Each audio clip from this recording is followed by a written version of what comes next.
Seorang pejabat senior Hamas mengatakan bahwa kelompok Palestina akan mempertimbangkan kembali kepemimpinannya pindah ke Yordania.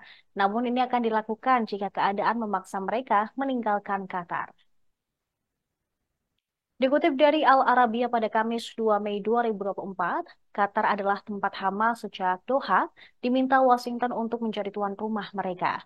Moussa Abu Marzouk bersikeras bahwa setiap pembicaraan tentang para pemimpin Hamas meninggalkan Qatar saat ini tidak berdasar, tetapi mengatakan bahwa Yordania bisa berfungsi sebagai tujuan alternatif.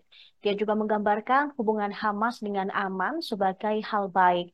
Dia pun membeberkan bahwa sebagian besar pemimpin Hamas memiliki paspor Yordania. Abu Marzouk mengklaim bahwa para pemimpin Hamas saat ini berbasis di Qatar karena Amerika Serikat memaksa Doha menjadi tuan rumah mereka.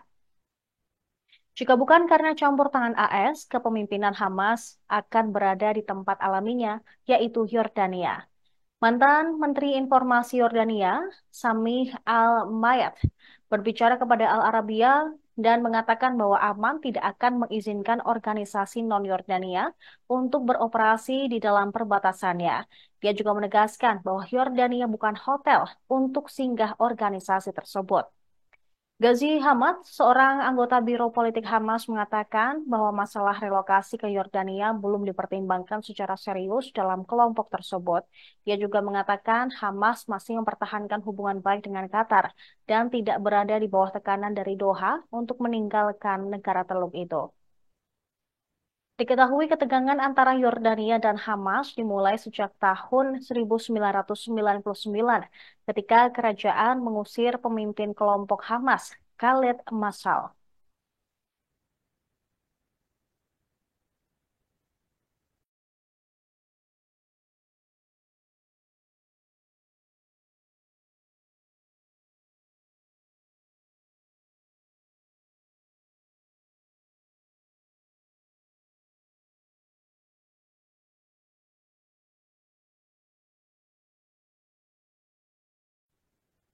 Amerika Serikat kembali memperingati Israel terkait rencana serangan ke Rafah.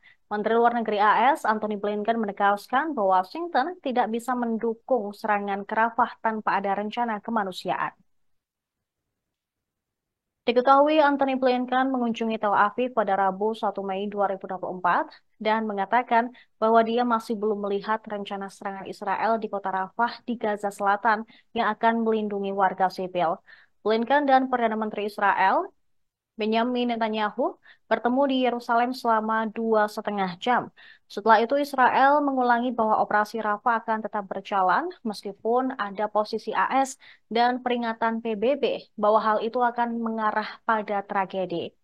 Blinken menilik opsi lain yang lebih baik untuk menghadapi Hamas. Dia menyarankan agar Israel mengambil langkah yang tidak memerlukan operasi besar-besaran di Rafah. Hal ini merupakan subjek pembicaraan yang sedang berlangsung dengan pejabat Israel. Sementara itu, juru bicara pemerintah Israel mengatakan Tel Aviv tetap bertekad untuk menghancurkan formasi tempur Hamas yang tersisa. Israel berkomitmen untuk memindahkan 4 dari 5 batalion Hamas terakhir di Rafah. Amerika Serikat adalah pendukung diplomatik dan pemasok senjata utama Israel. Kunjungan Blinken terjadi sekitar sebulan setelah Presiden AS Joe Biden mengeluarkan peringatan keras bahwa kebijakan Washington dapat berubah jika Israel gagal mengambil langkah-langkah untuk mengatasi kerugian sipil, penderitaan kemanusiaan, dan keselamatan pekerja bantuan. Blinken juga mendesak Hamas untuk menerima kesepakatan gencatan senjata yang diusulkan oleh mediator Mesir. Seorang pejabat senior Hamas mengatakan mereka masih mempelajari kesepakatan yang diusulkan, namun mengatakan Israel adalah hambatan sebenarnya.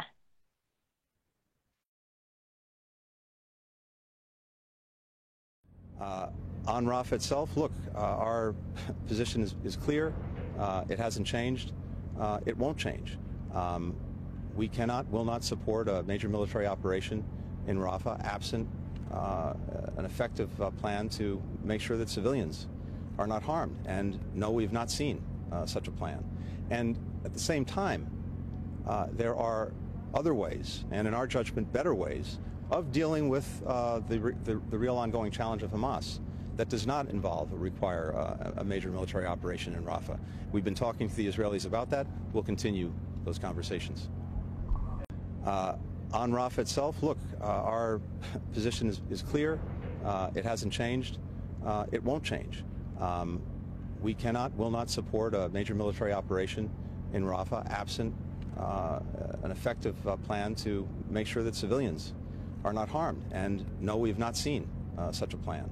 And at the same time, there are other ways, and in our judgment, better ways, of dealing with the real ongoing challenge of Hamas that does not involve or require a major military operation in Rafah.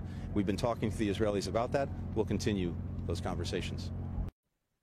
Kepala Staf Militer Israel mengatakan bahwa operasi ofensif di Gaza akan berlanjut dengan kekuatan penuh.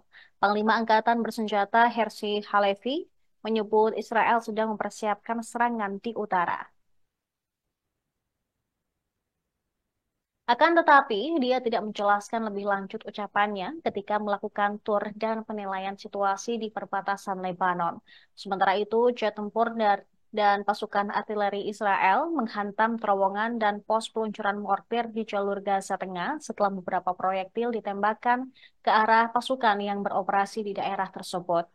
IDF mengatakan tidak ada korban luka dalam serangan mortir ini. Secara terpisah, anggota cadangan Brigade Yiftah melihat sekelompok agen di dekat pasukan sebelum melakukan serangan pesawat tak berawak dan penembakan artileri yang membunuh sel tersebut.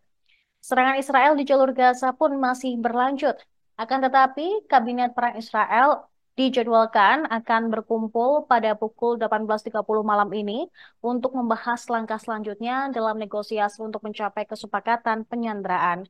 Pertemuan Kabinet Perang seharusnya dijadwalkan pada hari Selasa kemarin, namun dibatalkan dan akan digelar kembali pada malam nanti.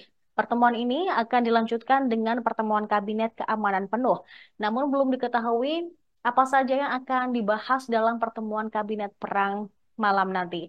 Apakah itu termasuk dengan rencana Israel untuk melakukan operasi militer di Rafah yang disambut oleh kritik banyak pihak.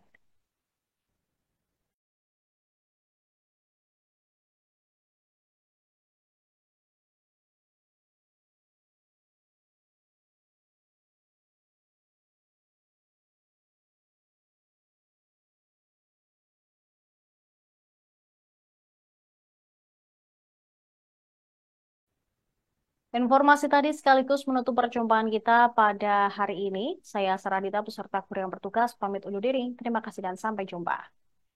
Download Tribun X sekarang. Menghadirkan lokal menjadi Indonesia.